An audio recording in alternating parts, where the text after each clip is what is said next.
9, 8, 7, 6, 5, 4, 3, 2, 1. Champions! Wrexham are promoted. They have their storybook ending. You can walk through the fire. You can walk through the fire.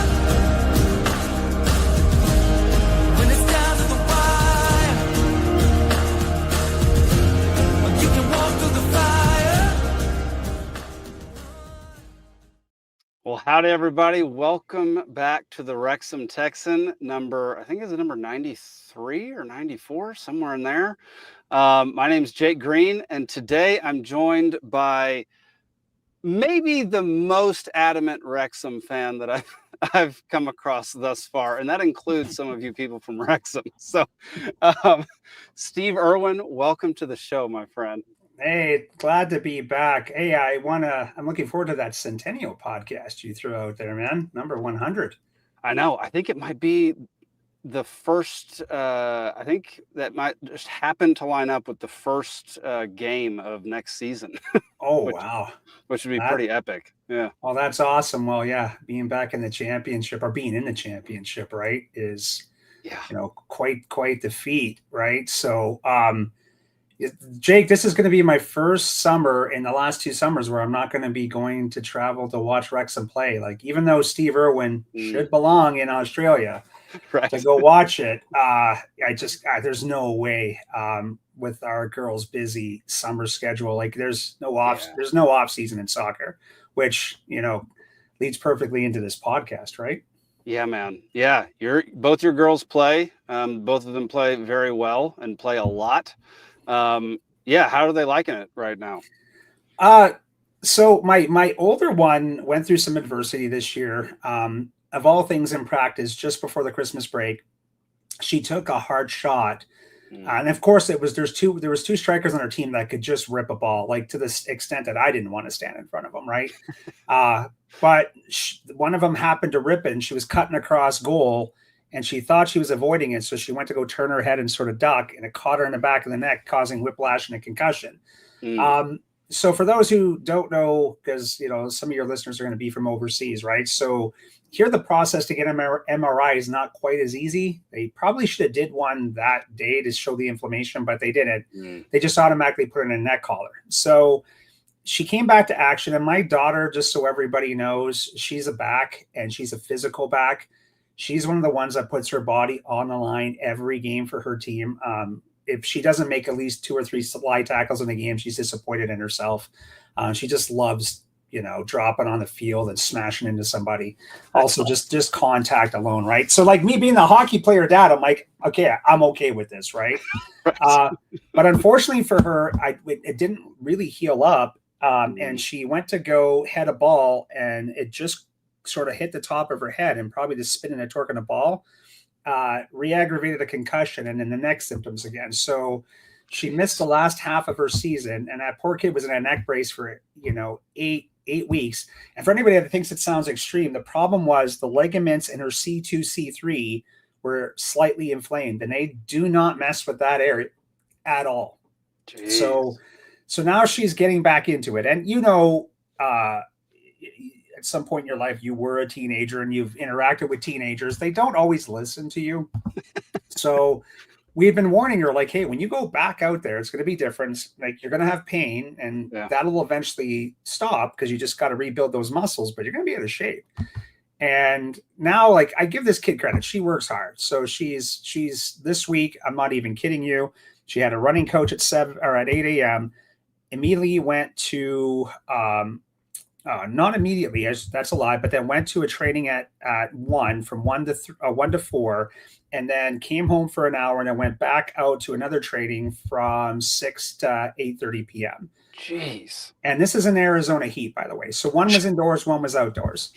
So the running is outside, and my younger one's sort of doing the same thing. And for her, Jake, she decided to play goal. Had a bit of a disappointing year with her club, only because the coach did not like an aggressive goalie. Now wrap your head around that, right? Can you imagine somebody saying to Arthur Okonkwo, stay in your six, don't come Yeah. out, No, right? no, thank you. So she went through that an entire year, and then because he wasn't playing her on the field, which he was supposed to do, she lost some skill level, right? So we're building that back up along with the confidence, but I found a really good goalkeeper here that, obviously he's from over the pond. He's Scottish, and he played in a Scottish Prem and played in EFL. So hopefully with him, we can get her where she needs to be. Heck yeah. But I get the best of both worlds. Me being a former ice hockey goalie, I get to see my younger one. As everybody else is getting nervous about the shot, I'm getting psyched. Like I start digging in and have that look at my, okay, Haley, you got this. Come on, sweetie. Yeah. Like I want the shots on her. I want her to be tested, right? So, and like I said, my older one, every time she knocks somebody on their ass, I'll send you this one clip, by the way, at some point. It's of my daughter getting a yellow, and it could have been a straight red. Like she actually said after the game, she's like, "Oh, I got the ball."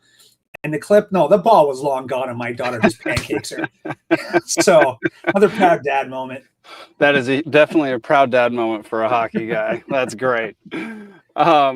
Well, that's awesome, man. I'm glad she's on the road to recovery at this point, and sounds like you're taking the right steps for your girls who seem to love soccer, love football. Hey, and then the whole thing is, tying it back into Wrexham. I know it was in a podcast before and we talked about this briefly, but it was their new passion for the game that reignited mine, and it just happened to be, when the pandemic was going on, we would go as a family to a public park, right? Because there's almost nobody around, and that's what we did. Is we played soccer, football. We'll go with football since we're Wrexham fans, right?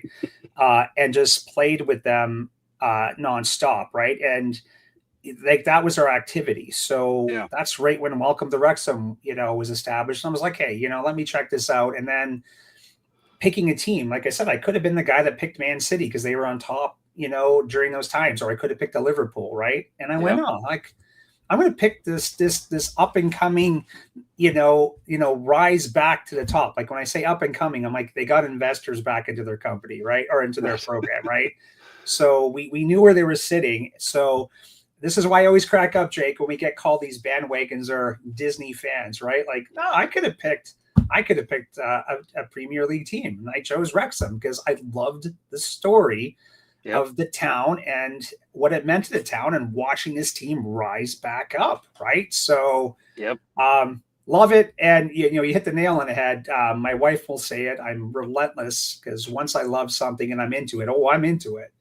So, and you'll know, and so Jake and I, just so everybody would understand too, like if, we're watching a game on a Saturday and there's just a screamer of a goal, there's a text going back and forth, and lots of the times it was about our man Fletcher. So most of the time it was about our man Fletcher, who, the episode we're going to talk about today, he was highly featured. And that, and should have been, man. So, he was, there was players that were clutch this year, and he was as clutch as they came for us, right? Other than a couple other guys.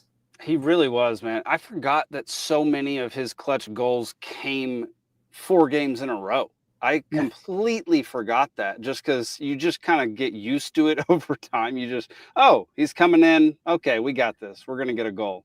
And when he didn't even score, though, you just knew he was going to do something, right? Like whether it's an insane bicycle kick that, like, look, right now, if I touch my toes, I throw something out, let alone, a bicycle kick, right? But you always knew he was going to bring something because that's his mentality. He gets out there, and there's never a halfway about him. Like, name me one game where you watch Fletcher go in and say he didn't bring anything, right? Yeah, right. He always left it on the pitch. He brought it hard, and he's that leader that they needed to get through the last couple of seasons. Dude, they absolutely talked about that. It kind of showed what he does behind the scenes, and like his mentality of always. I mean, he goes to bed at 8:30 at night and wakes up early and works out. He trains every single dadgum day. He is like dedicated to the extreme, and like his career kind of reflects that. Like the guys who do that, the guys who who wake up at 4 a.m. to go run sprints or do cardio or stretch or what have you, and go from one thing to the next, all with one singular goal in mind, which is to get on the pitch as a starter. Like those are the guys who win, and those are the guys who are in it for a long time. And he's played what, like 20 years as a professional. Yeah, and playing high, it's all been high level, right? And Yeah. And even for him, like this is what's so admirable about, we'll pull Mark Howard into this too, right? Because they're both in that age bracket. Yeah. And okay, and we'll sidetrack to Howard, but that guy got shit on a little. Pardon me if I'm not supposed to cuss on this one, but that one had to come out. You're all good. Yeah, if someone had to shit on him, because he would get flack for when he shouldn't have got flack, because he was also huge for us, right? In these promotions, right? So, but for Fletcher, he accepted his role as that guy to come in the second half and push to get things done, right? Yeah. And you get it, like when I was in sports, I didn't want to sit on the bench. I wanted to be a starter. I wanted to get out there. Mm-hmm. But just watching the professionalism of him getting out there and then just immediately bringing it, right? Because like watching Parky when he gets upset, he's like, you guys are missing. Nobody's getting the headers, right? Or something that's going right. And then Fletch gets in, and right away he's up in the air and he's going to win that header and he's going to go hard after somebody, right? So, yeah, I can't say enough about this guy. Every time he got on the pitch, I was excited and, devastated to know that the club had to release him, but they now need that guy that's like a Fletcher that can play a full game, right? Yes. Because we're limited in space. So, yeah. And, so many people have talked about it. Just like the rise up through the ranks means you're going to lose things you love about the team. And he's one of those casualties that is a necessity, but you're going to remember him for a very long time, even though he only played a couple seasons at Wrexham. Well, so the thing, because, if you're like me, like I followed, again, I played soccer almost my whole life, right? So I'm not foreign to the sport, right? Mm-hmm. So I get it, right? But, following a team, there's so much turnover, right? And so much change. So, in American football, right? Like you're going to lose some guys, right? But a pretty good portion of the team stays together, usually for a stretch of time, right? Even in that massive type of roster, right? Like if you lose one or two players and you swap them on out, it's usually not dramatic, right? Mm-hmm. But the way, like, especially I think it's more the American, well, I can't even say the American fan base, right? Because when there was a little bit of a lull, Jake, how many people were screaming for Mullen to get back in when we just weren't getting those goals at that halfway point in the season, right? And, that's, again, the role of Fletcher in this, right? And then, at the end of the episode, that starts to get addressed a bit, right? Why those guys weren't playing. And just to watch the visceral, angry reaction of people like, well, Mullen would have scored that. Well, maybe not, because he had his opportunities this year, right? Yep. Look, it's not knocking the guy. Like that guy, 100+ goals for Wrexham, broken ribs in a friendly, running with, an injured back, and just playing through it like he's a warrior. And he's the guy, another guy, like, yeah, you should build a shrine to Parky. And when the next ones, besides some of the classic guys that have been there before we came along, right? But there should be a statue of a Mullen up, right? Absolutely, because he was critical for the first two promotions. And again, didn't seem to sulk at practice, showed up for his trainings and did what he needed to do, right? So, yeah, I mean, and like his injuries really didn't help anything. Any type of back injury, that's going to nag at you, and you're going to have to be delicate with it because you can re-rupture that thing extremely quickly. And like, we had enough talent on the team where Mullen this season wasn't 100% needed. And like it's probably better for him and the team if he were to take his recovery seriously and really let it heal rather than rush back on the pitch. And people definitely did get upset with that though. Yeah, well, and you can understand it, but like, so like again, the relegation, and promotion system, it's what, right? And back to back to back, um, is crazy enough, right? Yeah. So, and that's why we're seeing such dramatic changes. But the difference between certain levels, right? Like you can have a player that's exceptional at the National League level, but can struggle a bit in League One. And we saw a little bit of that, right? You see faces disappear and then, or sorry, National to League Two and then League Two to League One, right? You can have a prolific goal scorer in League Two and then they just don't have the timing for League One because, an analogy for hockey is you have, a semi-pro player, and that's your under leagues, right? That's ripping it on up and they're just scoring machines. But when they get up and the game's faster, it's harder and it comes at you, and you have to have your timing has to be even quicker. It can throw you off. And just sometimes this year just looked like, sometimes it was confidence. I would look at Mullen's kicks, but sometimes just timing wasn't there. And look, it doesn't mean he won't perform at the championship level, or he can't perform at a League One level, right? I just think he needs a full, healthy training camp and just needs to get his confidence back. And for him, it's bang a few goals in early on, and then he should be fine. Yeah, 100%, man, 100%.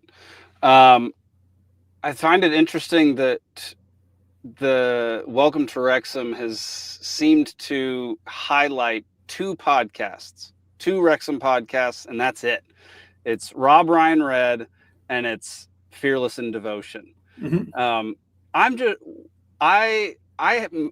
personal favorite podcasts for Wrexham have never been featured. One of the guys got on there one time from Me, the Wife, and Wrexham. That's my favorite. Second was the Two Beards podcast, and now it's Rousey's Wrexham Roundup. At what point are they going to start featuring other podcasts, man? Okay, so here, let me throw this out to you though, right? So, as a hopeful to get somewhere in with the club, right? Like I am a giant, so people understand this, and just a giant child now, right? Like I am a fan of Wrexham. I love interacting with people from the Wrexham community. And then here locally, I promote the hell out of it. I don't know how many free kits I've given away to people. Because if they talk to me about it and I find out they're a fan of it, I'm like, hey, I got a kit at home and I'll bring it to them, right? Yeah. And then, the best part though is saying like, yeah, I know a lot of people in town now. And what's awesome is that this small, sleepy town for a while, right, that's waking back up again. Now, like it's almost like they have some celebrity status, right? So I'm sure like if Wayne goes walking around anywhere in the US at some point in a major city, somebody's going to recognize it's Wayne from the Turf, right? Heck yeah. So, that's an awesome, thing about this, Wrexham experience too. But like I said, we were out there for the Rex Coast tours. We were, around where cameras were several times, and like anybody, you're just hoping to be featured, right? So it does take a while before you could catch the luck to be on there, right? Because like I agree with you. Like it would be great to see them on there, and maybe I'll throw that out there to them, right? But like one thing I'll tell you is the last season I didn't enjoy as much as this one, but we knew last season they were trying to catch up for the American audience, right? So they can see stuff going on more in live time, so they could follow with, right? And so this year, no, like it's brilliant. Yeah, let the season polish on off, because all his diehards are going to watch anyway, right? Yeah. Like I knew how everything went down, and I'm still pouring myself in to watch. Yes. Which, by the way, like in these episodes, like my buddy Ross Jones from Wrexham, when I saw him cheering on and saying, "Come on, you Reds," I was pausing. I'm like, "There's my buddy Russ. Attaboy, mate. You're on there."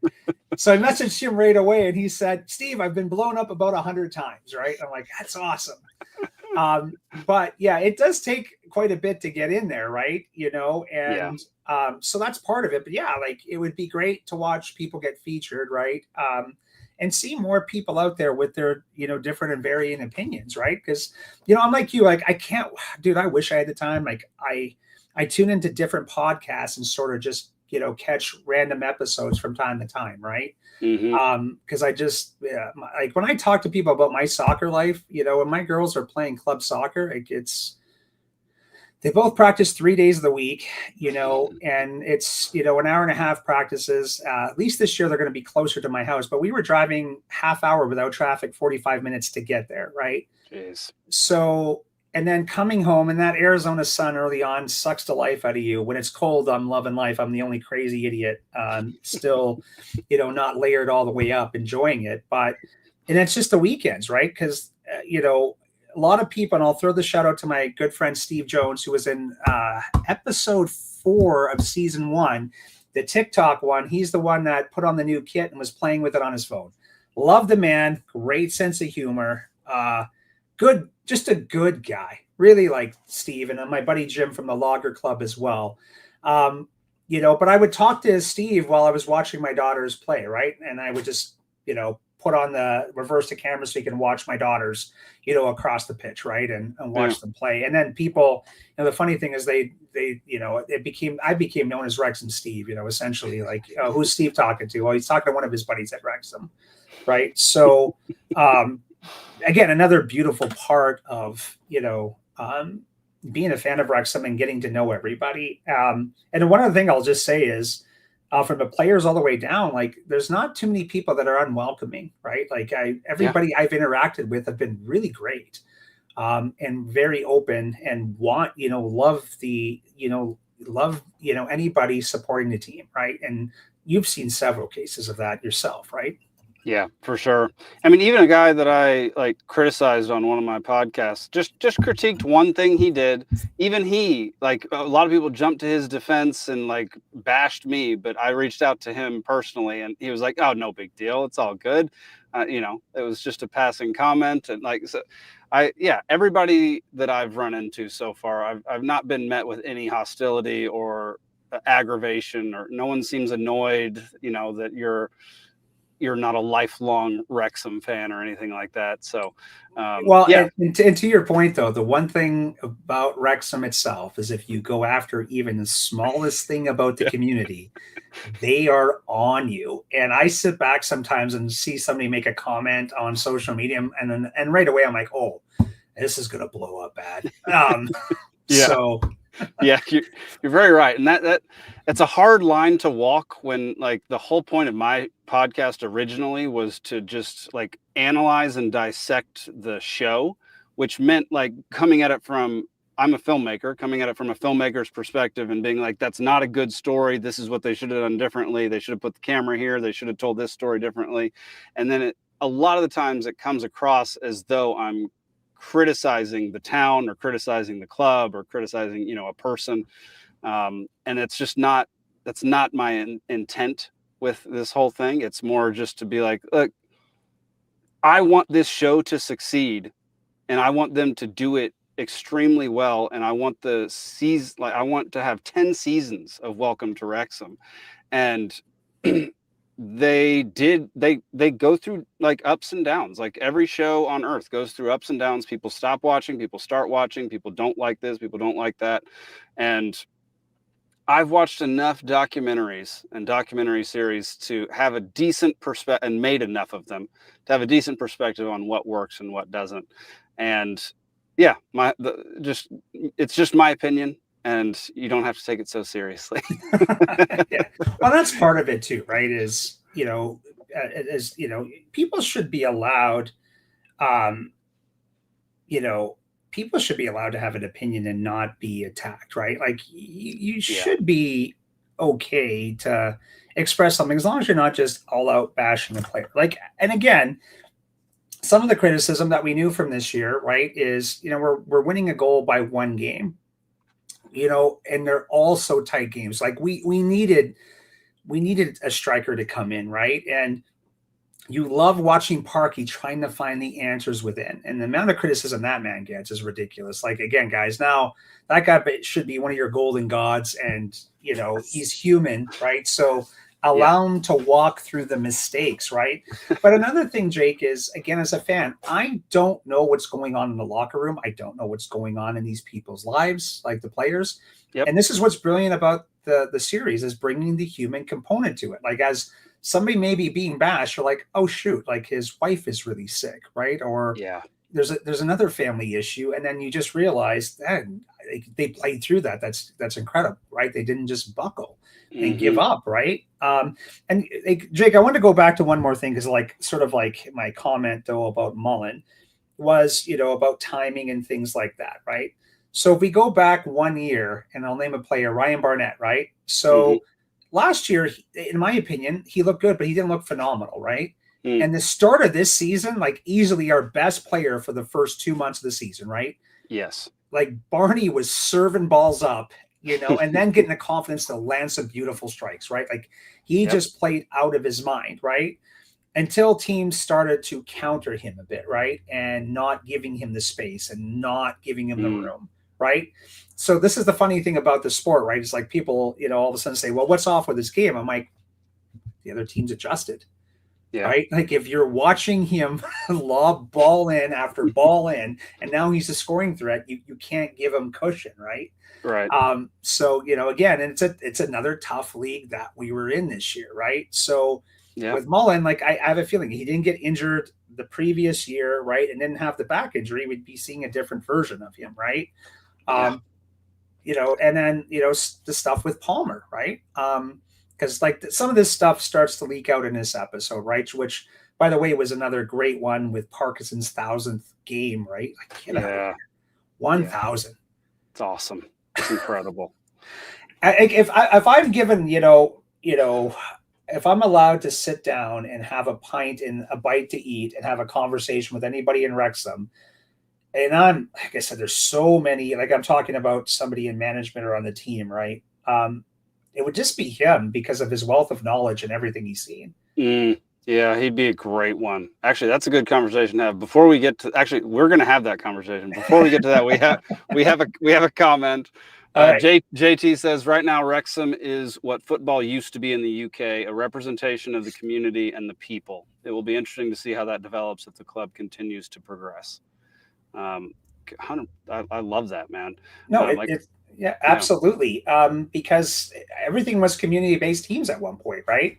Yeah. And, and the community stays active, like and you see it in episodes, like they're on the team to keep this as a representative of the community. Don't make it above or a separate part of the community, right? They're on them about things. They're on them about traditions. Yeah. And I do get it, because the Premier League is all about insane amounts of money. Yeah. And I don't want to see do I want to see him hit the Prem? Well, heck yeah. But do I want to see it all of a sudden transform, the team to a point where your fan that's been there for 40, 50 years can't afford a ticket, right? Do you want to see stuff like that happen? And, we know the answer is absolutely not, right? Because you don't want to isolate the people that got you to this point. So. Yeah. And they kind of talked about this. Which episode was that? Was it the Disney FC episode? Which by the way is a pretty good one. It was one of the it was one of the ones I don't know. It was one of the first episodes of the season where he was basically like, I think it was Michael Williamson. I think he was talking about how it's a small town, it's a community club. It's as you move up the leagues, tons of money gets involved. And he mentioned if your star player is driving a Lamborghini down the main strip of Wrexham, that's going to be a completely different vibe than what Wrexham is traditionally known for. Not that I've been there or know, I've never experienced it, but from the documentary, I'm just citing what I do know. And what everybody talks about on the show and online and everything. But that would be a massive change. And I think there are definitely people who believe that it's inevitable, that no matter what the money is going to completely change the town and completely change the club. And I'm not fully convinced that has to happen. I think certain aspects might have to change, but I think even as a town or as a club, you can retain the soul of what you started with. You don't have to sell your soul in order to get to the Premier League. Yeah. And I agree with you. The biggest thing leading to Wrexham's success, okay, is having two owners that got to know the community and really bought into the community, right? Because, the episode where, they were talking about, when Rob's pouring beers behind it and Rob McElhenney is one of our own, right? That really showed that he gets the people of the town and he gets what it means to them, right? And, just like, this is what's funny about all of us now, right? Like I will wake up my neighborhood when we score a goal at 7 a.m. on a morning, right? So as long as they still have that passion and they don't get lost in the money, they're fine, right? Because they just have to keep doing what they're doing right now, which is be open and honest with the community, be open and honest with the players, right? And, like just keep their involvement up there, because that's the biggest portion, right? Because you see that recurring theme that you're on the, from other owners and stuff, is that you've got to be accessible, you've got to be there. Mm-hmm. You just can't be this entity that's away and just never shows up and never shows their face, and also showing your face during the tough parts, right? The tough times. Yeah. So, dude, that's one of the biggest. So, one thing I did see in this episode was a Dallas Cowboys beanie. And it sent me down a dark path of my Dallas Cowboys fandom. I know that guy has gone through the same pain that I've gone through. I felt immediately connected to him. But like, that's something Jerry Jones, the owner of the Cowboys, sucks at. He builds these gargantuan stadiums for his own ego, for no other good reason, because it's one of the most unpleasant stadiums to go to. Whereas when I was growing up, it was very basic stadium, and it was one of my favorite places to go watch a football game, American football game, because it was loud, it was gritty, it was dirty, it was like you felt like you were in it with people. And now he's completely lost touch with what makes a stadium and what makes a fan base love going to the games. And like it's proven in the fact that we can't win a freaking playoff game in almost 30 years. Well, and so here, like, this isn't like, okay, I told you this, I was a Redskins fan, Commanders fan, right? And same type, I know, but same owner issue, an owner with an ego that was bigger than the team, right? That would tell football people how to do their jobs, right? Mm-hmm. Back off. Yeah. Let the professionals deal with this, because like it's happening in the hockey world. The owners of the Buffalo Bills own the Buffalo Sabres. Now, the Buffalo Bills, at least, they turned it on over to football people, right? The Sabres, no. And this is my favorite part of this story, okay, is they were on a historic losing skid. They're playing my Montreal Canadiens, and the owner of the Buffalo Sabres flies into Montreal to give the team a pep talk, right? We spanked them 7-1. Spank them. It could have been even more. We just ate them alive. I'm like, you don't need to be going there getting them pep talks. What you need to do is get them hockey people and let hockey people run this organization and just stay out. Because let's be honest, one thing that they have against them is who the heck wants to live in Buffalo, New York, if you can go live in Tampa, if you can go look at 90% of the other teams, right? Yeah. Seriously. What they've done though with the Bills is built a culture of family where people are bought in. Now, turning this back to Wrexham, that's what Parkey does though with he doesn't bring in players with egos, right? They don't want that ultra elite star that's bigger than the team. That's not going to contribute to the culture. And again, you can just see it. There's nobody that stands out that's acting like a jerk or pointing fingers. And Jake, just let me preface it with this, right? Is I think when we had talked in the summer, we were like everybody in saying we would be happy if they finished middle of the pack, right? Yep. That was until I went and saw them at the Rex Coast Tour. And, I know they weren't playing their full squad, so don't get me wrong. But when we played Bournemouth, right, when we played Chelsea, and we got draws against them, I went, holy shit, we've got a legit chance. Like that made me go. And I think that's what, when Parkinson had the belief to begin with, but I think right then and there, he was like, hold on, right? Like some of your lower level talent in the Premier League, and some of their up and coming players should really be handling a League Two team that's being just now promoted to League One, right? And to me, that's when my belief went, like, I think we're going to be okay. Like, I think we've got a legit shot at this. Now, let's just see it play out. Now, I'm not acting like, hey, I had the absolute faith they were going to finish in the top three, right. And literally get promoted. But I'm like, no, we got a shot. And, again, that's what this episode's about, right? Built to last, right? Like, so when Okonkwo goes out, right? Like, take yourself back to that time, God. Exactly it, right? I see him go down. I'm like, that looked like it hurt. And I'm like, I don't know if he's okay, right? I'm hoping I'm wrong. And he stays down. You're like, oh God, we're doing good. And our starting goalie goes down, and then our backup keeper comes in, right? And he is doing, he's good.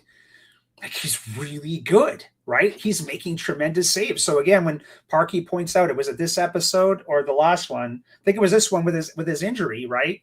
Yeah. The one game that we lost 1-0, the goalkeeper had nothing to do with it, right? Correct. Yeah. Absolutely nothing to do with it. They won, they lost. I know it was his first game. It was first game in. Yeah. And he looked so good. Like, what's funny is, is the fact that, I think after that match and when he was playing until he got hurt, some people are like, are we going to play Okonkwo again? And, the best thing about that is you love competition in goal, right? Yeah. You love it, so again, for me, I love to see, like, again, don't get me wrong. I did not want to see anybody get injured, but hey, when we had a backup goalie that could step in and then, help us keep on our journey. So yeah, I was bad here. I knew it was Callum. I didn't want to throw it out Burton. I just had to look up the last name quick, right? Because I didn't want to, missay it, but I was like, oh, that hurt. But then here comes the brilliant Mark Howard in again, right? And Yep. I mean, Sean Harvey had the best line for this. He said, his performance over the next 5 games could define our season. Yep. Like that killer line, and 100% correct. Chomp went out there and murdered it. Yeah. And again, coming in cold and they were 38 years old and diving across. Okay. And for everybody in Wrexham, okay, I'm an out of shape dad who has a desk job, right? So, and I'm a former ice hockey goalie. So we do a lot of dropping and splits type of motion, right? But I just remember I was training with my daughter once and, I was showing her how to dive over and get to that ball because she wasn't pushing off hard enough. And so I showed her. I went down, I pushed, I dove, and I hit the field hard. And when I got back up, I was pretending I was okay, but I was like, I think I pulled everything in the left side of my body, and I think there's 3 ribs dislocated, right? I'm like, that was a fat man dropping on the field. So I'm pretty sure a few drinks were spilled when they felt that rumble from me too. But but to be his age and launching himself and putting himself in danger, like, the one play where he read the play perfectly and, Parky made the comment, like, beautiful, beautiful, beautiful Chomp, right?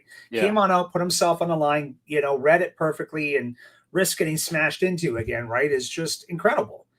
And again, like, I'll go back to it. And I think I was on the last time I was on your podcast. I said that I did criticize Howard, one time when he just kind of goofed a play when we were in the National League. I'm like, you can't do that. And then I immediately got mad at myself being, an old goaltender going, yeah, but we make mistakes. And when we make mistake, it's so visible. You can see it. That's the thing. Yeah. So everybody just, like, especially that position, they just pounce. Right. And how many times did he bail us out before that happened? So I felt immediately bad after. I was like, okay, I'm an idiot. Right. I just need to shut up. And just let it go. He's human, right? Especially, like, all these games mean something, but it wasn't like wasn't like he own goal himself, in a critical playoff type of match, right? So Yeah, 100%. He doesn't make any like crazy, silly mistakes. Like when he makes a mistake, it's because the odds are you're going to make a mistake at some point. yeah, Yeah, he's yeah. not playing stupid. Yeah. And so the beautiful thing too about this episode is now we're seeing the money and the focus start to shift, for the academy teams because Dude, that's it's so exactly what I was going to bring up next. 100%. mind reader, brother. Yeah. This is called ball telepathy for anybody out there right now, right? And and so I'll go back. Just let me do this, and I'll let you carry the next part. Was when I watched the Wrexham women versus the U.S., I think they were playing U18 and U17 girls, and I know that can sound like, well, why were they playing down? Like they were playing California teams.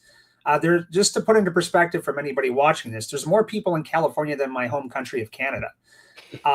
So they've got quite a huge talent pool to pull from. And it's not bad having a Mexican neighbor where, Right. a lot of people have come from, right? And so there's that overgrowing passion for the sport. So just so you know, in Phoenix here, with my daughters playing soccer, our challenge is going over and playing California teams. That's how you mark and see how you're doing, right? So when these teams beat our Wrexham women, I think that was their measuring stick to see, okay, we have to invest in them. We've got to give them more, because, the girls they're playing, and they were younger women. They're either, high school students or university students that they were playing, right? Mostly like later high school students, if I remember correctly. But remember, they don't have to work a full-time job, and they get tons of training and they have access to good training grounds. Like there's a lot that they have in good gyms and stuff, right? Because I could easily say this, and you can go to any big city in the United States. Some high schools had better training facilities than the Wrexham AFC men's team. Oh, without a doubt, 100%. And like, look, I'm not being like, for anybody in Wrexham, I'm not being insulting, because me being Canadian, we didn't have these resources, and I would travel into the US frequently. And this before I moved here, right? So, I would be blown away to see that the small little community that was just across like a bridge, right? And we would go visit their football field was way better than ours, and their high school facility was better than ours because let's face it, a lot of it's based around sports, right? So, Yes, it is. so like that's why there's such incredible facilities. And I remember too, I think it was the Wrexham men commenting when they went to the Carolinas for their game about, wow, they were blown away by the training facility that was there, right? Yeah. So the investment, has to be there for this team to continue to thrive. So we can get, more local homegrown talent, which Clueworth is just his weight in gold and so solid back there and young, right? Yeah. Like, you just loved seeing him perform, for the past 2 seasons, right? Massive for us. Like, wasn't he like our third goal scorer this year? Third in scoring? He was unbelievable for us this season. I'll look it up real quick. You keep talking about him. Oh yeah. Well, there's like, and the other thing is, you get to meet the guy, and it looks like he'd be asking me to go buy him a beer because I don't even think he was legal, right? And just super nice guy, super humble, but I couldn't imagine being him playing for his hometown team, and imagine being him right now, right? Like thinking like, hey, I would want to support my local club over at the National League level, like having big aspirations, and then watching, like, literally being part and helping that team climb up it. Like, unbelievable. Yeah. All right. Got it pulled up. I'll put it up on the screen real quick. So Sam Smith scored 18, but he scored most of those for in the first half of the season for his other team. Elliot Lee got 8. Ollie Rathbone got 8. Fletcher got 8. And then Cleworth got 7. So he was 5th. Yeah. But if we take off Smith from there, right, who wasn't there, so then 1, 2. So Max was up there almost the entire year, right? And then but by the way, Rathbone. Oh. Dude, Rathbone's my favorite player at this point. That man, I love him. Well, and again, it's not on this episode. When you watch the next episode, you're going to get a good dose of Ollie Rathbone, and you'll just love him even more after watching that. Sweet. Yeah. I'm trying to take them at a slow pace, and we talked about this. I realized my mistake. I didn't realize they played 2 episodes the first week, which they should not. If you're only going to have 8 episodes in a season, let's be real. Don't have 2 episodes in one night. That's annoying. We have an entire off season that needs to be filled with Wrexham. Don't take away an entire week from me. So producers of Welcome to Wrexham, please stretch it out for Jake. Like, and then on that finale, don't make it right away. Make us wait 2 weeks for it. There we go. Yes, let the tension build. You're in media. You should know how to do this. Yeah. Yeah, man. My favorite part of this past episode was. Oh, sorry. I think I went out for a second. No, you're good. My favorite part of the episode was like the introduction to the academy and kind of learning how like the cat 4, cat 3 stuff I didn't know, and even category 2, category 1, all that kind of thing. Like, I don't know anything about any of that. And so it was interesting starting to learn some about that and seeing, Andy Lowe and Dan Moore, who are in charge of that whole side of things. And being reminded that, like, Jordan Davis came up through that, and Max Cleworth came up through that, and those are two of my favorite players for a very long time. So, they paralleled this with the women's team in this episode, where we talked about it earlier. They're making investments in the future, and they're putting their time and money and energy and putting the right people in the places where they need to be, rather than trying to force things or put their knowledge put their knowledge to the test. They're letting people who actually know this stuff do it. And that's the thing too, like, because we parallel it, like going back to your Dallas Cowboys, right? Let the people, like, you can be a fan, and like, look, there are players out there that I would love, that I think would be a great fit for Wrexham, just because I think that is. Well, yeah, but if Parky's going to sign who Parky wants to sign, if they're available for us, right? And I'm not going to question it. And just so you know, which is awesome, that TST tournament that went through, which, by the way, some Wrexham fans get some are cool with it, because they're like, yeah, it's unique, it's different. And other ones are just mad. I'm like, it's just a fun soccer tournament. That's all it is. It's just rapid. It's fun. But one of our academy players, Thomas Kelly, was in it. Yeah, that dude's awesome. He was featured in this episode. Yeah, and you got to love Wrexham for doing that. Like, hey, you've earned your shot. Go play.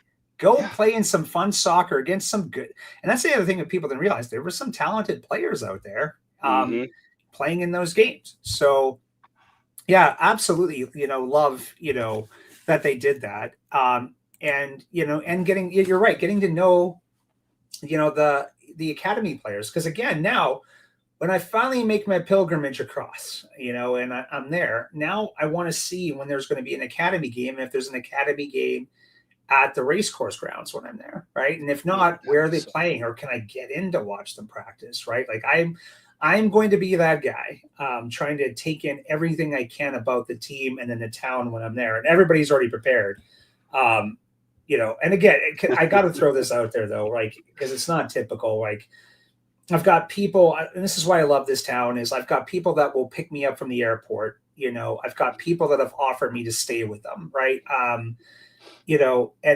Anybody I talk to, if I don't have a ticket lined up ahead of time, like everybody says, don't come here without a ticket. Like, people are like, you let me know, we'll make sure you're taken care of, right? And and this is from multiple people, from Wayne from the turf all the way down, right? Like, just incredible, right? So, again, if people, my wife will bug me sometimes because I'll talk a little bit too much about it. And that's the one thing I'll warn you, because you can see I can talk. But if you bring up something I'm passionate about, you're not getting a surface answer. I'm going. So if you don't want to talk to me about Wrexham, just don't comment on the shirt I'm wearing, as I wear my kit or a t-shirt quite often, right? Same thing with the Montreal Canadiens. Don't bring it on up, because you're going to get an in-depth answer, right? And I'm going to keep going, and even though you could be bored out of your mind. But this is part of the reason behind it is, because it's just much more than a football club now, right? Yeah. It's about the people of the town. So, Jake, when you go across, and you're going to get there, what are you looking forward to? Like when you head out on over and you finally get to go, what are you looking forward to? Man, I was thinking about this earlier. I was thinking about like the timing of when I want to go. And like, I have limited resources to travel abroad at the moment. So like I was thinking I want to take 2 trips at the very least. And I want to do one during the off season and I want to do one during the season. I think the off season would be a very interesting, I think you'd get a completely different town of Wrexham if you went during the summer months, when there are no games being played, there's no big fanfare, documentary crews aren't running around everywhere. I think you'd get more. This is just my theory at this point. I think you'd get more of what Wrexham like really is, and more of what they used to be. And so I very much would like to make a trip like that where I could, just hang out in the town and kind of feel like I'm part of it for a week or two. But like the thing I think about the most is literally just walking into the turf and having a beer like that.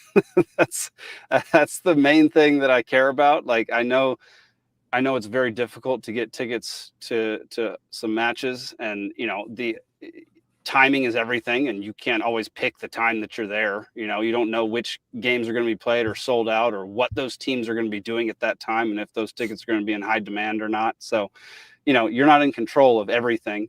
But what I am in control of is the places that I can get into, and the things that I can do. So I just sitting in the turf at the bar with a beer sounds like absolutely delightful, and like exactly what I would want at the very least.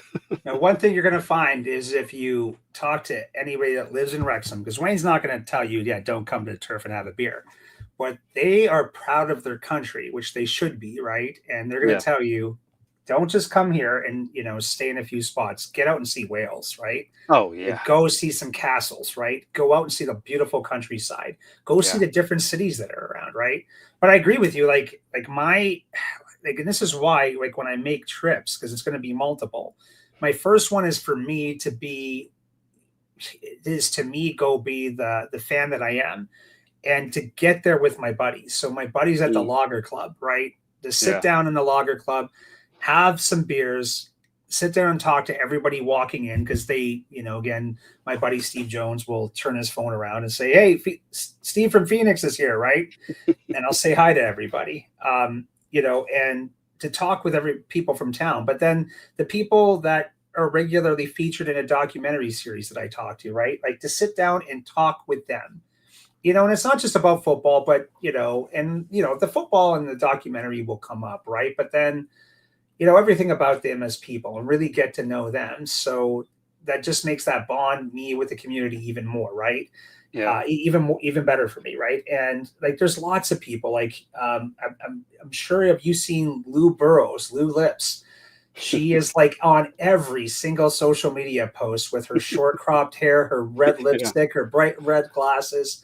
Her and Tony, I can't wait to sit down and meet them too and hang out. Like, it's just and I call them characters, because not like they're characters from a movie, but their personalities are great, right? Yeah. And their passion, and then their stories, right? So, like, that's why I said to my wife, I'm like, I gotta go alone, because I'm gonna drive you guys nuts, because I'm gonna be sitting here wanting to have 2-3 hour conversations with people and hang out. And you guys are like, hey, can we go over and see this stuff? I'll be like, okay, see you later. I'm sitting here, and then I got to go back to the Lager Club, because I got to go have another beer with my buddies, right? So, and I want to know the history, and I want to talk stories. And another like really cool thing that happened is that, one time, like, I called Steve, and he was in the Lager Club, and it was after hours, or not after hours, after a match, right? And it's just packed. Everybody's happy because we won, and there was a few, former players that were there, and one was Psycho. And his nickname fits him well. He's interesting, and talking with those guys. And then there was a few other guys there, and they're like, yeah, when you're in Wrexham, you get people to tell me when you're coming here in advance so I can meet you. And just hearing that, like, I'm just Steve from Phoenix, and there's an ex player for the team. It's like, yeah, come come hang out. Let me know when you're here. And that, again, it's just like every time I say this to you, I don't think I could love this club and this community anymore. Like there's just always another layer. I'm like, oh God, I love this community, right? Yeah, and then back to the episode, my friend. Because what's awesome, 'cause, again, I'm really enjoying this season. Me too. But we're hitting that crisis point, right? We're hitting that crisis point at December, right? And we're there. We're in and out of that promotion spot. We're teetering, and like, let's go back to it, Jake. Where was your thought process then? Like, what were you feeling at the time, and what were you demanding? So my epiphany moment, the one that you had watching the game versus Chelsea during the summer, my epiphany moment was 3 games into the season. We won our first 4 or 5, I can't remember. We won the first few, and watching, it was a completely different team at the beginning of the season. Barnett was carrying us. He was. And going back to it, not to cut you off, but like I said, the previous season, if you told me Barnett was going to be one of our best players, probably our best player to start the year, I would have been like, really? Like, okay. Like, I wouldn't have been mad. I've been like, awesome. Let's layer on that talent. But yeah, keep going, my friend. No, 100%. And just the way that we were playing, the difference between our start this season and our start last season. Last season, I teetered a little more than I did this season. This season, after those first 3 games, I was convinced that I knew who we had on the bench, and I knew who wasn't playing at that time. And seeing the players that were playing just absolutely dominating, and like Barnett carrying us, and McLean playing so well, and Cleworth stepping up right at the beginning of the season, like all of that just made me think like we're absolutely going to get promoted. It just depends on whether or not we're going to be in the playoffs or first or second. So like by mid-season, I was to the point where my thought process was a little more resilient than the last 2 seasons, where we hit that January, February time 2 seasons ago, and it was awful, and we were losing games left and right. We dropped tons of points, but we still ended up doing okay. During this point where we're going back and forth with Wickham and Birmingham and all that, I just knew Parky's got it. We're good. Everybody calm down, take a breath. Like, we're going to be fine. Like, we don't have any absolutely devastating injuries, and the injuries we do have, we have incredible backups. We have guys coming in, and even third string guys coming in and saving the day 5 games in a row. Like, I don't think I had a single doubt that we would get at least in the playoffs, basically starting 3 games into the season. It was just a matter of where in that top 6, where were we going to fall. And, it was during this time, it kind of felt like we might fall to the playoffs, but I still thought we were, I don't believe in this whole Wrexham playoff curse thing that everybody thinks we have. I don't think we're the same team we were when that was happening and we couldn't win a playoff game. And as soon as we made it to the playoffs, everybody in Wrexham is terrified and just knows, okay, well, that was the season. And maybe it's just because I only lived through 1 season of that. Yeah, but, and that's what's funny though, Jake, is you're gonna have a bunch of people say, like, you're gonna have a bunch of people say to you, like, fearing the playoffs might just be a self-fulfilling prophecy. Yeah. Well, yeah, and I guess, I can't hear you. I think oh no, you're not muted. Log out and log back in real quick. Here, 1 second. And this happened to my guy the other day. Actually, it might be me. Hang on. Let me see if oh wait, I think it's me. Okay, you good?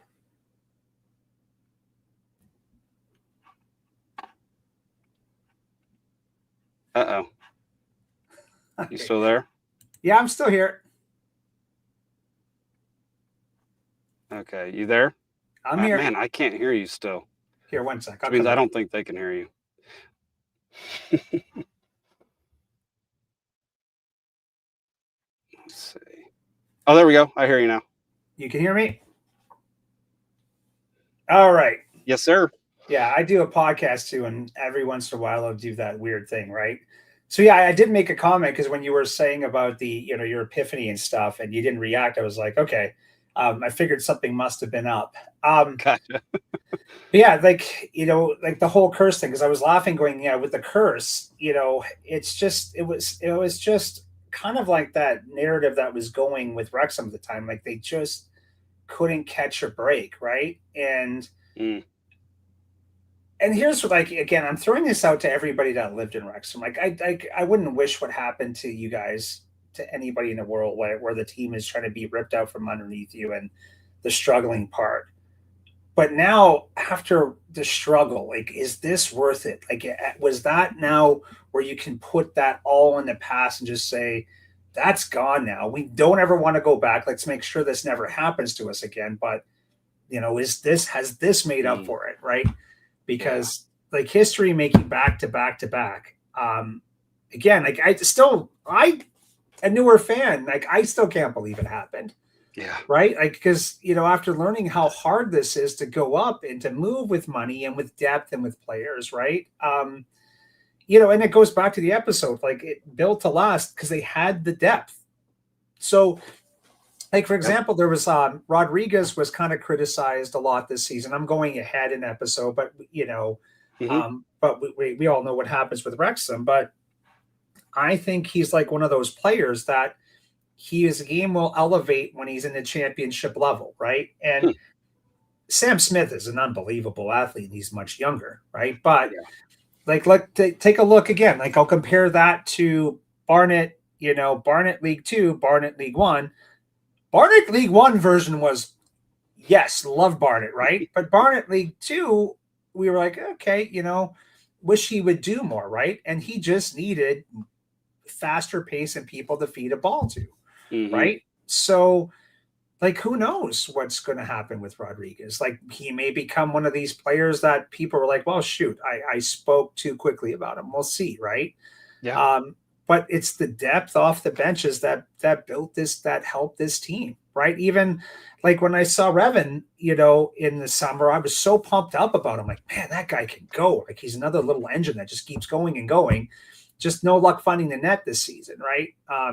Just didn't get his opportunities taken care of. But, again, earned the right to be on the pitch at times, right? So, yeah. And we haven't even mentioned guys like Lewis Brunt, who is pretty sturdy, and then Dan Scar, who would jump on in and help us on out, right? Yep. We like, there's so many players whose names aren't coming up right now. Like George Dobson to start the season was my favorite player. Like, good old Dobby back there. Like, he was just another one. You're like, he's everywhere. He's just relentless, right? Yeah. And then he petered down a bit towards the end of the season a little bit, but it's not due from a lack of talent and effort. It's just, again, teams, I think, learned how to play us more, right? And differently, right? So, yeah. And then again, too, like, let's go back to this. Would you ever imagine in your lifetime that, or shortly, not lifetime, but like going from last year to this year, that Ollie Palmer and Mullen wouldn't dress for a game? Nope. Didn't think that was going to happen. Definitely not as many as occurred this season, especially after Palmer's start to this season. Yeah. Yeah. But the nice thing is, like, I think that you're, not this episode, the one past that, it's going to be focused on that story, right? Is them. But, when it is addressed, it's like Palmer was the guy to come in and wear down the team so that Fletcher could make his impact, right? So that they're worn down so we can have an impact player. But that's why Smith was brought in, because Smith was the upgrade to Palmer, was the guy that will wear you down, but can also rip a ball into that net, right? Yeah. And, and again, that's the evolution of the league up, right? So, like again, going back to the anger thing I talked to you about, right? Like, I remember what these guys do, but I also, do understand like how this works. You go up, you've got to bring that talent to compete. And it's not forgetting those players. It's just, it's the brutalness of this game that Rob and Ryan talk about, the consistent theme here. They're earning their way out of a job. They know they're doing it, but they keep pushing ahead anyway because they are competitors and they want to win. Dude, I'm going to miss Scottish Samurai Jesus next year, though, man. Dude, it's going to be freaking brutal. And I just wonder where he ends up. So wherever he is, I can just still tune into one of his matches and cheer him on. Oh yeah, no, I've got a player alert for him set up on FotMob because, and I do that with so many of the players that we lost. Yeah, well, it is interesting seeing how they're doing and where they ended up and where they're going, right? Yeah. But this is what's interesting for me because I'll watch a hockey trade happen, and I guess this is where it's different, right? Because lots of times when guys are loaned out or they're released, or just, another team buys them, they're not playing usually against you, right? Like I couldn't imagine Sam Smith's old team when, we got to play Smith. Right. And the amount of hatred the fans must have felt at that point. So I guess for me in hockey, so people understand this, when you trade, they're in your league still, you're playing them.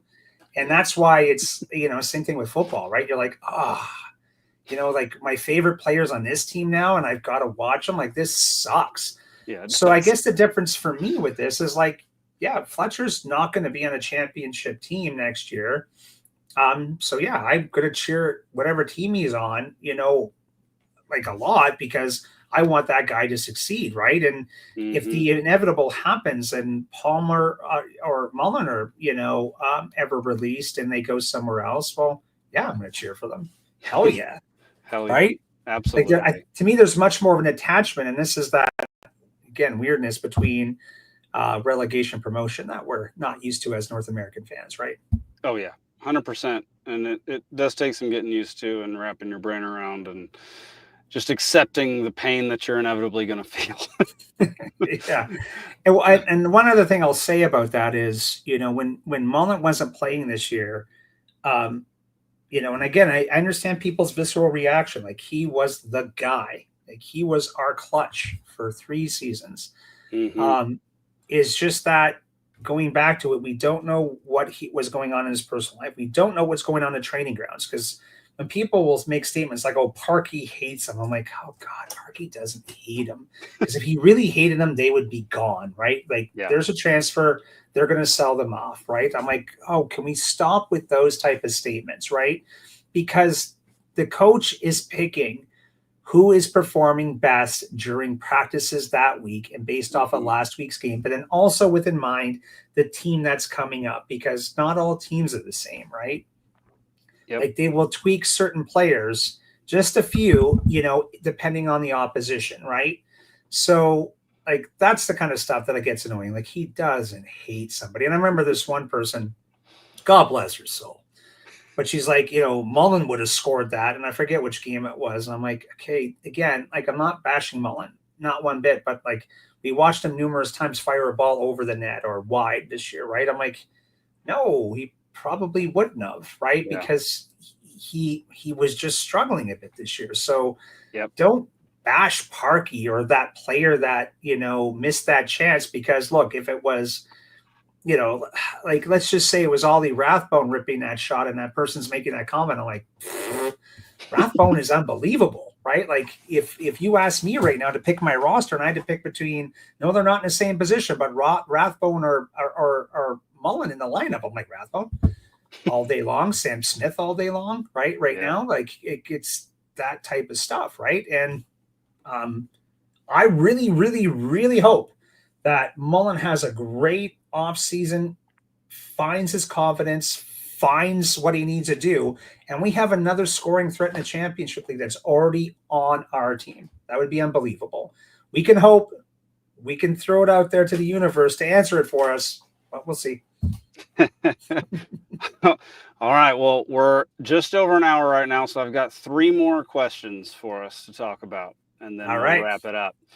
First question is I give a rating to every episode, and it's an A minus, B plus, C minus, that kind of rating system. So, Built to Last, episode 4, of season 4, what would your rating be for this episode? A. Hey, all right. But I got to give. You can never just ask me to give something and not talk. So it hits you in the feels because it always does, right? Yeah. We got to see the behind the scenes stuff about the team being built up, right? And it addressed exactly the emotion of what was going on at that time. Because just like a great song that can snap you back in a moment of time, that's what this episode did. It brought me right back to those moments that I was watching and following, and hit it on the head about what I was feeling. Yeah, dude. Yeah, I agree. I'm going to give it, I'm a very harsh grader. So this one actually gets an A-, specifically because the like personal story that it focused on, Gemma's husband, Gareth. Yeah. I thought that story was beautiful, and I love that he's part of the club still, and he's working his ass off. And then just the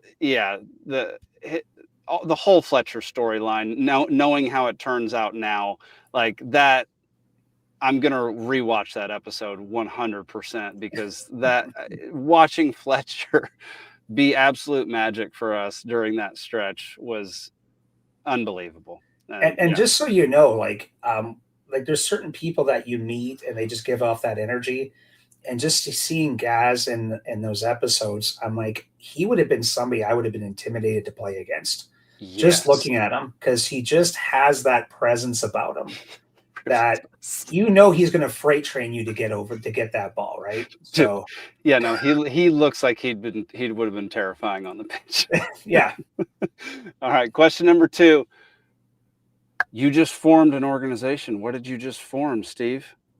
Well, okay, so great one. So we're now official, right? So the Phoenix Reds, we're now an official part of the Wrexham Supporters Federation, and Jake Green is an official member now. And it started off because, just like everybody else, because you're seeing this happen.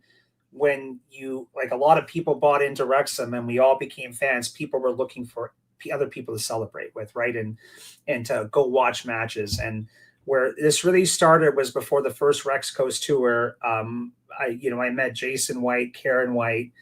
We hung out during some matches. We met up there.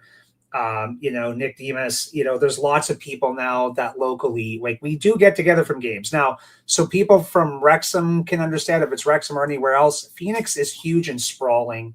Okay. Yeah. So Jason and Karen live an hour and 10 minutes away, 15. So it's a trek to get to their place and then to come to mine. I don't think the Welsh mind can comprehend the size of America. Oh yeah. Yeah, exactly it. Right. So it was just us, and it just kept growing. We found more and more fans, and we invited them in. And the Phoenix Reds isn't just about Phoenix itself, because it's about anybody else that knows people in our group, right? And that's why you're invited, because we're pals now. And like on a Saturday morning, you're part of the Phoenix Reds because I'm texting you when stuff is going down, right? We talk about stuff. We relive things, right? So there's members that are in Wrexham itself, like my buddies, Steve Jones, Jim Steele, Scoot from the Declan Squans, and Wendy, they're jumping on, and Russ Jones, who I mentioned that was in the episode. And the whole idea is we are a fan base, but we're supporting the culture of Wrexham and supporting their causes and issues, right? So the charities that they fundraise for, we're going to do stuff like that. And then there's also with Jim Steele, who volunteers for one of the local schools that isn't very well off. We're going to help fundraise for them. The first one's going to be a defibrillator for the school. Wow. So that's part of it. And again, like, I don't want a casual fan if you want to be a Phoenix Red. Like, and again, like when I say, you don't have to be nuts like me and be bought all in. It's just like you have to support Wrexham AFC and, and the values of the community and everybody else that's in there, right? So yes. So I can't take credit for creating it, Jake.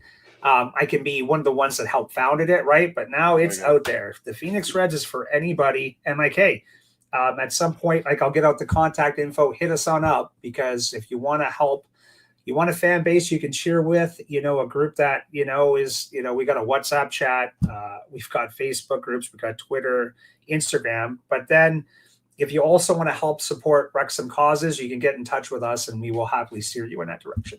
Heck yeah, man. Honored to be a part of it. Love it. Excited, man. That's going to be so much fun.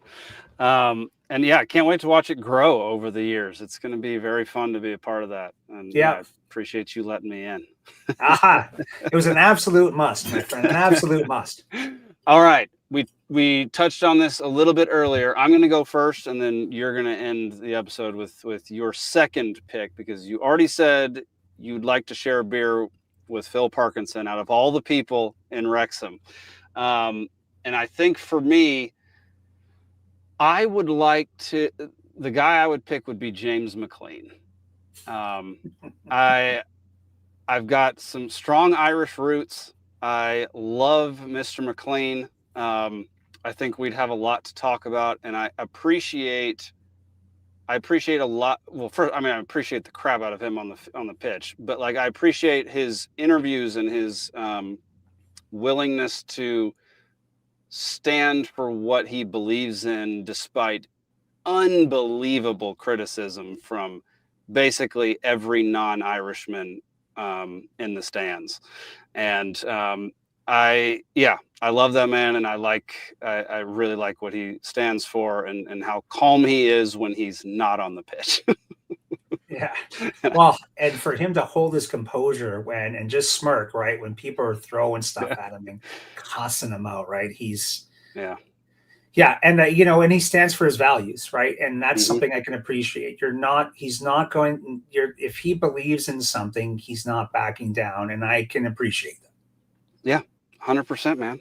All right. If it wasn't Parky, if you had to choose anybody else in the town, who's well, that you're saying be? In town, because again, like, you know, like, God, like sitting down with my buddies at the Lager Club, right, around a table. So let's just put it to the team, because, like, look, there's so many people from town that I want to sit down and have, like, you know, that I want to sit down and have a beer or a coffee with, right? But, you know, one of the ones that's currently on the team, you know, that I would really like to sit down and talk to, I think would be Max. Nice. Just because he's the local boy growing up, so I could hear his experience of Wrexham through his eyes, right? And because, like, he's a kid growing up while all this is going on, right? So, you know, he's not one of the guys that was there for their heydays when things were going really well, right? So, you know, and you just see his take on growing up in Wrexham, right? Because, you know,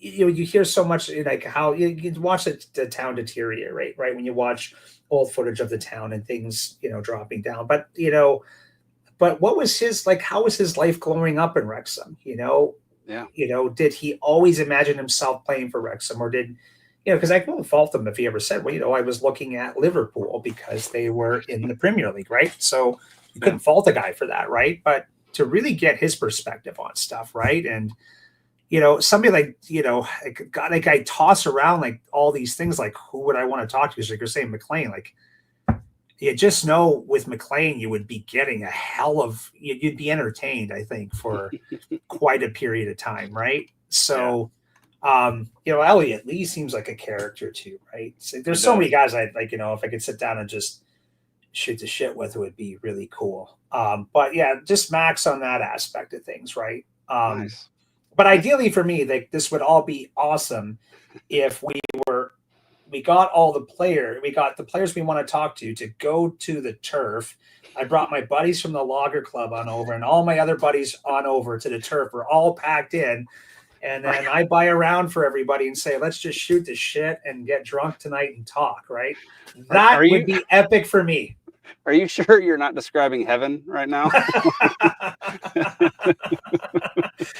I think heaven would involve not having to piss after every pint too, right? Like, that'd be a little bit more convenient. And the buzz stays at a level where you're entertaining and not annoying. That's fair. Yeah, that's a good call. That's a good call. Well, then we got, you know, at some point we got to get together. You know, we're going to get together. Don't you worry. Yeah. And just like for me, watch a match and then, just shoot the shit, brother. Because heck yeah. Heck Yeah. yeah. I'm looking forward to that day, man. Well, yeah, dude, I appreciate you coming on the show. I always love talking Wrexham with you and chatting with you about your life and everything that's going on with your girls and everything. So, yeah. And you have a podcast now. Tell people where they can find that. It's called Post Huggers Podcast. I've been doing it for a couple of years. There was a little inconsistency earlier this year because one of my co-hosts was a college student and I think bit off more than he could chew. Gotcha. So okay, it happens. You're young and you think you have unlimited time until life hits you, right? So it's on Apple, Spotify. It will post to Twitter and other places. Like, there's a Facebook group, there's Blue Sky Social now where it's on that as well. But yeah, you can listen to it. It's essentially hockey from a goaltender's perspective, but you will hear me talk about Wrexham because of course I have to. At some point I do want to bring on Wrexham, a Wrexham player, preferably a goalkeeper, to talk with them, because and here's the thing. So people understand this is with my younger daughter being a goalkeeper, her coach for Phoenix Rising wasn't her coach, but it was her goalie coach that we were paying privates for. She coached my older daughter. But when she went to a training, for USA Soccer, they brought up that there are parallels between ice hockey and football, right? And those parallels are essentially, it's all about cutting down angles, reaction times and movement, right? Like how to move, how to react. And there is a lot of similarities, right? So, because lots of times, like even my perspective from soccer, like I'm looking at it almost from the goalkeeper, right? And, because the nice thing is when you talk about keepers, besides them being psycho idiots that want to put their bodies and get smashed by a ball, is the fact that they get to see the whole play. They watch stuff develop. And that's why the keeper should always be the loudest person on that pitch, because they should be constantly barking orders, letting guys know what's going on. Like you should be scanning, I know when you hit a Premier League level, it should be 500 to 700, maybe 1,000 times a game, right? You've got to constantly be scanning, but that keeper's got to have their eyes on everything, right? They've got to watch stuff develop, tell people where to go. So that's what you're getting from hockey. They're my opinions as a crazy goaltender. And some of my statements, yes, I have taken too many pucks to the head, but hey, was it worth it? We'll find out. Awesome. Well, yeah, that's amazing. Go check out his podcast. You said Spotify and Apple and X. And you'll see it just on social media. It'll get blasted out that there's an episode, but pretty much anywhere you can listen to a podcast. There's just no video yet, for YouTube. So, dude, I love an audio only podcast. They're so much easier to do. Yeah, no, you're right, because you could, and also to listen to, right? Like you don't have to worry about a visual coming on up. You can be doing anything. Like now my house chores, when I'm doing stuff on a Saturday, like I've got a podcast on and I'm listening while I'm scuttling around. So it's nice. Yep, 100%. Well, Steve, man, I appreciate you. I think you're one of the most generous people I've ever met. Generous with your time, generous with all your resources, and yeah, I think you embody the spirit of Wrexham not being in Wrexham. So I appreciate you, man. And, no problem. I appreciate the kind words, sir. And like I said, always happy to talk to somebody like you that's got a passion for the team. Heck yeah. Well, that'll be it for this episode, y'all. Make sure to tune in next week for more Wrexham Texan. And yeah, we'll see you then. Up the town. Search my soul with all your heart, you're gonna see it, you're gonna see it. And if you knock my soul with all your strength, you're gonna find it, you're gonna find it.